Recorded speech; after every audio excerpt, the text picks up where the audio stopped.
အခုချိန်မှာရှစ်ဆရာကောင်းတဲ့ကျွန်တော်တို့ရွှေမြန်မာနိုင်ငံကြီးဟာရာသီဥတုအမျိုးမျိုးကြောင့်ကျန်းမာရေးမကောင်းနေတဲ့အချိန်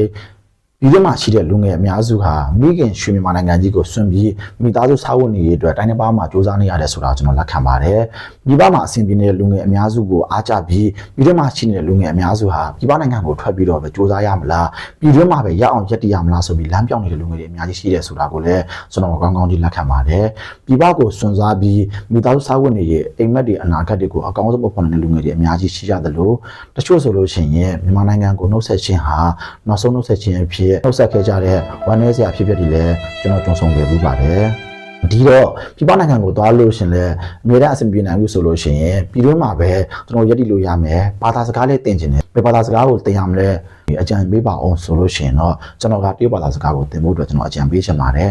翻身就两条路一个是干ဘာလို့တရုတ်ဘာသာစကားကိုသင်စေချင်တာလဲတရုတ်ဘာသာစကားဒီတကဘာလုံးမှာအခက်ဆုံးဘာသာစကားဖြစ်လဲသတ်မှတ်ထားပါတယ်သင်ယူရမှာလည်းအခက်ဆုံးဖြစ်ပါတယ်ဒါပေမဲ့သူသင်ယူရမယ့် level standard တစ်ခုကိုရောက်လာတဲ့အခါတရုတ်ဘာသာစကားတက်မြောက်သွားတဲ့အခါအိန္ဒိယနိုင်ငံအာဆီယံနိုင်ငံ10နိုင်ငံမှာအာဆီယံ9နိုင်ငံကိုတွားရောက်လုတ်ကင်လို့ရတဲ့အပြင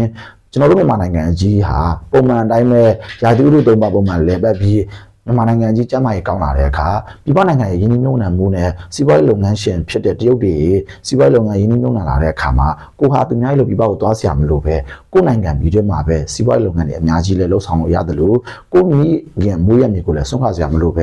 တိုင်းတစ်ပါးဝင်ငွေနဲ့တနည်းမှာရတဲ့လားစာတွေလည်းရနိုင်တာမလို့ကျွန်တော်ကတရုတ်ဘာသာစကားကိုသင်ဖို့အတွက်အကြံပေးချင်ပါတယ်ခုလက်ရှိတရုတ်ဘာသာစကားကိုသင်လိုက်တဲ့အခါမှာအားလုံးကထင်ကြလိမ့်မယ်တရုတ်ဘာသာစကားကိုသင်ယူလိုက်တဲ့အချိန်မင်းဟ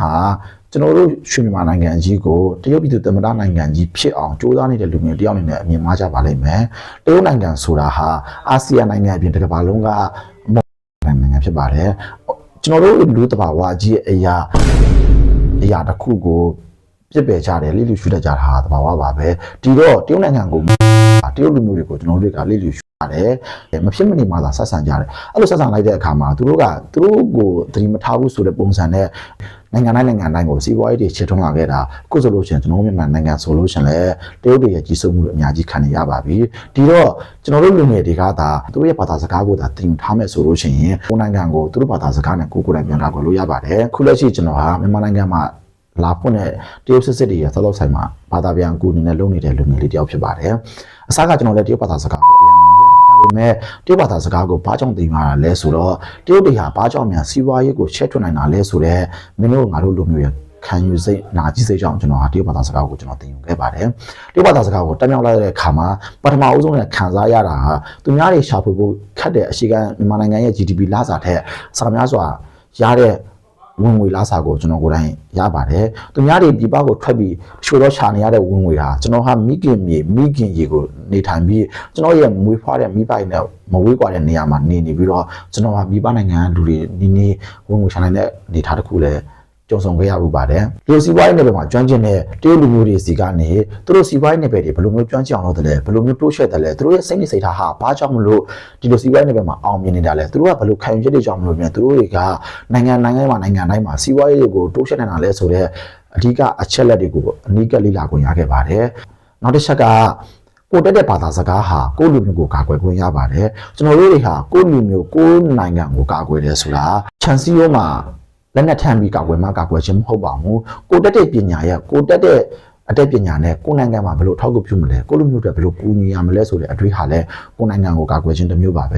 ကျွန်တော်တရုတ်ဘာသာစကားတက်တဲ့အချိန်မှာကျွန်တော်လှုပ်တဲ့တရုတ်စားတောက်ဆိုင်ကိုကျွန်တော်လိုမျိုးအရွယ်တူ20ကျော်လူငယ်တွေယာနဲ့ထောင်နဲ့ရှိပြီးလုပ်ခဲ့ရပါတယ်ဒီလိုတရုတ်လူမျိုးတွေနဲ့မြန်မာလူမျိုးတွေရဲ့ဂျားထဲမှာပေါင်းကူတရားဖြစ်တဲ့ကျွန်တော်ရဲ့ဘာသာစကားနဲ့မြန်မာလူမျိုးတွေရဲ့အခက်အခဲတွေကိုတရုတ်တွေရဲ့နားတွေကိုဘာသာပြန်ပြီးကူညီပေးရတယ်တရုတ်တွေကလည်းမြန်မာတွေကိုအကူအညီတောင်းနေတာဖြစ်စေညွှန်ကြားနေတာဖြစ်စေဘာသာစကားကိုမြန်မာတွေရဲ့နားထဲမှာလက်ခံအောင်ကျွန်တော်ကဘာသာပြန်ပေးရတယ်ဒီတော့တရုတ်လူမျိုးတွေရဲ့စိတ်နေစိတ်ထားတရုတ်လူမျိုးတွေရဲ့အကျင့်စရိုက်တွေကိုလည်းကျွန်တော်နားလည်အောင်ကြိုးစားရတယ်လို့ဗမာလူမျိုးတွေရဲ့စိတ်နေစိတ်ထားကိုလည်းကိုလူမျိုးရဲ့အကြောင်းနားလည်အောင်ကြိုးစားရတယ်ဒီတော့လူမျိုးဦးရဲ့ဆက်သွယ်မှုရဲ့ကြားမှာကျွန်တော်ကပေါင်းကူတရားအနေနဲ့ရှိရတဲ့အခါတခါတလေကိုလူမျိုးတွေဘက်ကမှားတဲ့အခါမျိုးတွေရှိတယ်တခါတလေတရုတ်လူမျိုးဘက်ကနေပြီးတော့လွဲမှားသွားတဲ့အခါမျိုးတွေရှိတယ်ဒီလိုအခါမျိုးမှာကိုလူမျိုးတွေကိုဖိနှိပ်မခံရအောင်ဒီလိုမျိုး နိုင်ငံကြီးကျန်းမာရေးမကောင်းနေတဲ့အချိန်မှာကိုလူမျိုးတွေကိုအထင်သေးမခံရအောင်ကိုလူမျိုးတွေကိုစော်ကားမခံရအောင်ကိုလူမျိုးတွေဆိုရင်ထိပါမခံရအောင်ကျွန်တော်ကိုယ်တိုင်ကျွန်တော်ရဲ့ဘာသာစကားနဲ့ကာကွယ်ခဲ့တဲ့အခိုက်အတန့်တွေဆိုတာလည်းအများကြီးရှိပါတယ်ကိုလူမျိုးတွေမမာပဲနဲ့အထင်မြင်လွဲခံရတာအထင်သေးခံရမျိုးတဲ့အခါမျိုးမှာ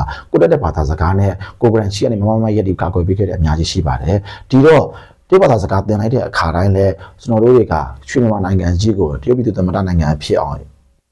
ပြောင်းလဲခြင်းလည်းမဟုတ်တယ်လို့ရောင်းစားခြင်းလည်းမဟုတ်ပါဘူးကိုတက်တဲ့ဘာသာစကားနဲ့ကိုယ်တိုင်ဟာကောင်းတဲ့ဘက်မှာအသုံးချမယ်ဆိုလို့ရှိရင်အများကြီးသုံးချကြတယ်အများကြီးရှိပါတယ်ဒီတော့တရုတ်ဘာသာစကားတက်မြောက်ခြင်းဟာပြပပါတယ်မဟုတ်ပဲကိုရွှေမြန်မာနိုင်ငံကြီးမှာပါစီးပွားရေးသူများတဲ့အစားအသောက်များစွာပို့ပြီးတော့လုံနိုင်တယ်စွမ်းဆောင်နိုင်တယ်ပို့ပြီးတော့ရှာဖွေနိုင်တယ်ကိုယ့်ရဲ့မွေးတဲ့မိခင်ဖခင်နဲ့လည်းဝေးရသွားဆရာမလို့တဲ့အခွင့်အရေးတစ်ခုကိုလည်းရတယ်။ဒီဝိုင်းနယ်ဘက်ကိုလေ့လာခြင်းတဲ့လူငယ်တွေအတွက်လည်းအများကြီးအခွင့်အရေးလည်းရတယ်။ဒီဘာသာစကားနဲ့ကိုယ်နိုင်ငံမှာရှိနေတဲ့ခုချိန်မှာနိုင်ငံရေးမကောင်းလို့စီးပွားရေးကိုကြီးစိုးလာတဲ့တရုတ်တွေရဲ့လုပ်ငန်းမှာလှုပ်ဆောင်နေတဲ့ကျွန်တော်မြန်မာလူငယ်တွေမြန်မာ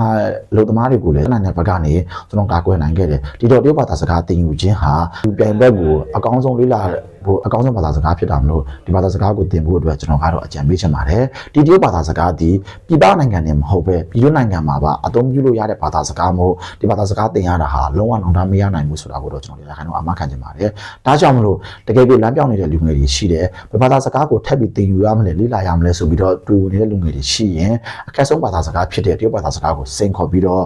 ကျွန်တော်တို့ပဲစူးစမ်းပြီးတော့သင်ယူကြပါကိုကဘာသာစကားတစ်ခုသင်ဖို့အတွက်တကယ်ကိုဆုံးဖြတ်ချက်လည်းခိုင်းပါတယ်ဘာသာစကားကိုသင်ရမှာလဲဆိုပြီးတော့လမ်းပြောင်းနေခဲ့လို့ရှင်တော့တရုတ်ဘာသာစကားကိုသင်ဖို့အတွက်ကျွန်တော်အကောင်းဆုံးအကြံပြုချင်ပါတယ်တရုတ်ဘာသာစကားဒီကျွန်တော်မြန်မာနိုင်ငံနဲ့မဟုတ်ပဲအာဆီယံနိုင်ငံ10နိုင်ငံမှာ9နိုင်ငံဒီကောင်းကောင်းမွန်မွန်အသုံးချလို့ရတဲ့ဘာသာစကားဖြစ်တဲ့အပြင်ကိုနိုင်ငံကိုလူမျိုးတွေစီးပွားရေးလုပ်ငန်းတွေပါချဲထွန်းလို့ရတဲ့စီးပွားရေးပညာရှင်တွေနဲ့အနီးကပ်လေ့လာခွင့်ရတဲ့ဘာသာစကားတစ်ခုဖြစ်တယ်။တိုင်ဘက်တွေကိုကိုတွေကအနီးကပ်လေ့လာခွင့်ရဖို့ဘာမှမထားဖြစ်တာမို့ဘာသာစကားသင်ဖို့အတွက်လမ်းပြောင်းနေတဲ့သူတွေရှိခဲ့ရင်တရုတ်ဘာသာစကားကိုသင်ဖို့အတွက်အကြံပေးချင်ပါတယ်။တရုတ်ဘာသာစကားသင်ခြင်းသည်ပင်ပန်းပေမဲ့ခက်ခဲပေမဲ့ရတဲ့ရလတ်ဟာသူများတွေလိုမျိုးမိဘနဲ့ခွဲပြီးနေကြလည်းမလို့ဘူး။စိတ်ဆင်းရဲခံကြလည်းမလို့ဘူး။ကိုယ့်ရဲ့မွေးရမြေမိခင်မြန်မာနိုင်ငံကြီးကိုလည်းဆွန့်ခွာသွားနေစရာမလိုဘူး။ကိုယ့်နိုင်ငံမှာကိုနေရတဲ့ရလတ်ကလည်းအများကြီးလည်းပျော်ရွှင်ရတယ်လို့အများကြီးလည်းကောင်းတယ်။ဒါကြောင့်မလို့ဘာသာစကားသင်ဖို့အတွက်တကယ်ကိုခက်ခဲကြုံနေရင်တကယ်ကိုဘာသာစကားသင်တဲ့စိတ်လည်းဖြစ်တယ်။ဘာသာစကားသင်ရဖို့အတွက်လမ်းပြောင်းနေတယ်ဆိုလို့ရှိရင်တော့ဒီဘာသာစကားကိုပဲသင်ယူကြည့်ပါ။ဘာဆက်လုပ်ရမလဲဘာသာစကားကိုဆက်သင်ရမယ်လူငယ်တွေအတွက်အကောင်းဆုံးအကြံဉာဏ်ဖြစ်လိမ့်မယ်လို့ကျွန်တော်မျှော်လင့်ပါတယ်။